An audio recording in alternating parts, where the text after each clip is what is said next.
जगीर साहब सारे की कोशिशों की वजह तो मियाँ साहब की कोशिश के नाल वो साडा मसला खत्म होया है। साडी जिहड़ी गलतफहमी सी जिहड़ी साडे दिलों में सी वो सारी खत्म हो गई है। जिहड़ी जमीन सी वो भाई विलायत की है, असीं उसनूं नहीं लेना है।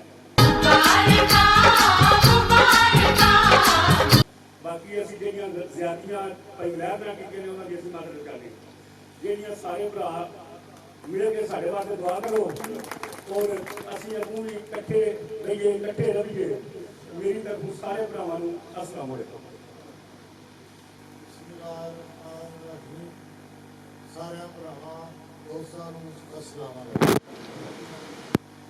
राजी नाले की नवे भी सारी गल कर सकीए, मियाँ साहब भी कर सकीए। मैं तो इस तरह बंदा वड्डा नहीं, छोटा जिहा जिमीदार हाँ। मैं समझना पिया भी मैं तुहाडा किस तरह शुक्रिया अदा करा, क्योंकि इत्थे जितना इकट्ठ होया है ये तकरीबन सारे पंजाब का मियाँ साहब का जो हुक्म होवे, क्योंकि साढ़े बरादरी के बड़े ने तो खास करके मैं तो कोलियां का बैत जो इन्हों का हुक्म है वह मैं पाबंद हाँ।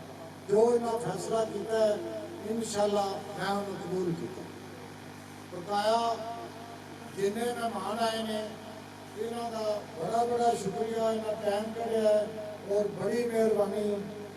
सलाम अलैकुम।